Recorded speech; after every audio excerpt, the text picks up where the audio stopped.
procédure que nous allons vous décrire permet de créer une fiche dans l'application CriseNet 2. Elle permettra à un répondant téléphonique de saisir les informations des personnes potentiellement impactées par une crise à l'étranger. Chaque personne concernée disposera d'une fiche enregistrée dans la crise créée dans CriseNet 2. Attention, avant de créer une nouvelle fiche, vous devez vous assurer qu'une fiche n'a pas déjà été créée pour cette personne. Lorsque vous vous trouvez sur la page d'accueil d'une crise, cliquez sur le pavé « Fiches ». Vous arrivez alors dans la fenêtre de recherche de fiches. Vous pouvez saisir plusieurs critères pour vérifier si la fiche est déjà existante dans CriseNet 2, puis appuyer sur « Rechercher ». Si aucune fiche n'existe pour cette personne, cliquez sur le bouton « Créer une fiche ». Vous arrivez dans la fenêtre de création de fiches en mode saisie rapide. Ce mode est principalement utilisé pour la réponse téléphonique afin de prendre les informations importantes le plus rapidement possible. Renseignez d'abord le nom et le numéro de téléphone de l'appelant afin de pouvoir le rappeler en cas de coupure de la communication, puis saisissez le lien avec la personne concernée. Les champs marqués d'un astérisque sont obligatoires. Vous pouvez également désigner un appelant comme principal. Si la personne appelle pour elle-même, vous pouvez répliquer toutes les informations déjà saisies en appuyant sur le bouton « Répliquer vers la personne concernée » et vice-versa pour répliquer les données de la personne concernée vers l'appelant. Pour la personne concernée, les données essentielles à saisir sont le nom, le prénom, le sexe, la date de naissance ou l'âge, la ou les nationalités, la situation de la personne, le cas échéant un groupe de rattachement, l'état de santé si la situation de la personne n'est pas au statut recherché, le numéro de téléphone. Vous pouvez également ajouter des informations complémentaires comme son courriel, le lieu de résidence, sa localisation actuelle.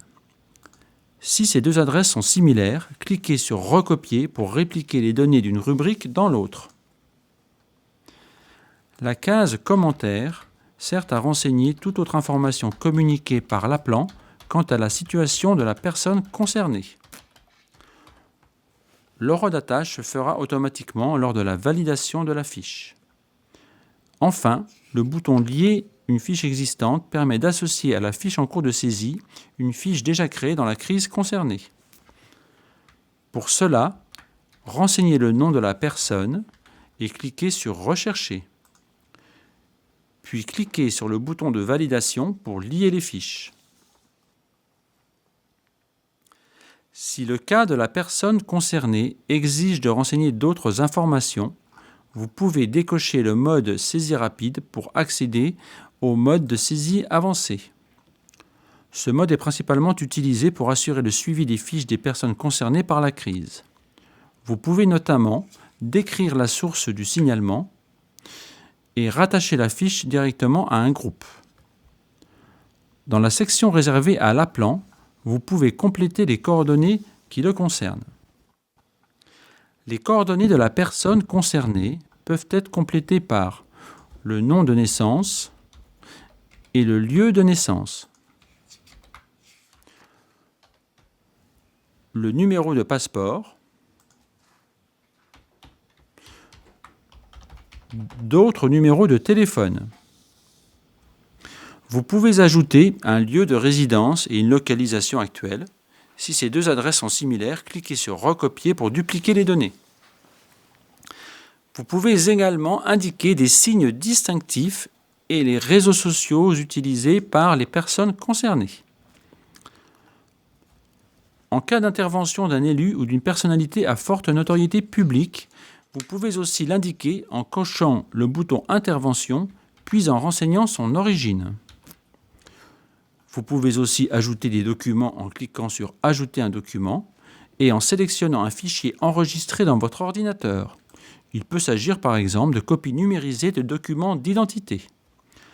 Dans le menu « Localisation », vous pouvez renseigner si la personne est arrivée au point de regroupement, au point d'évacuation, ou quel moyen d'évacuation elle a utilisé.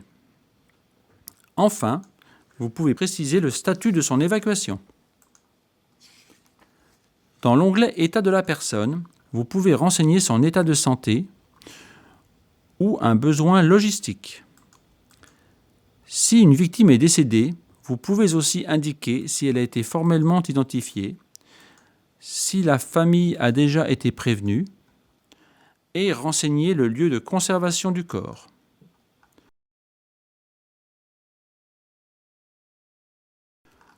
Vous pouvez également saisir les détails d'une hospitalisation et de l'assurance de la personne concernée. Vous pouvez aussi lier une fiche existante. Dans l'onglet « Actions », vous pouvez ajouter des actions de crise en cliquant sur le bouton « Ajouter ». Saisissez le type d'action, puis les dates et heures d'échéance.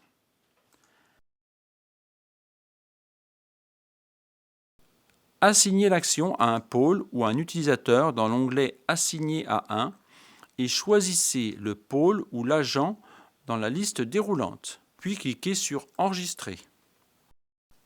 Enfin, cliquez sur « Enregistrer » pour sauvegarder les informations saisies.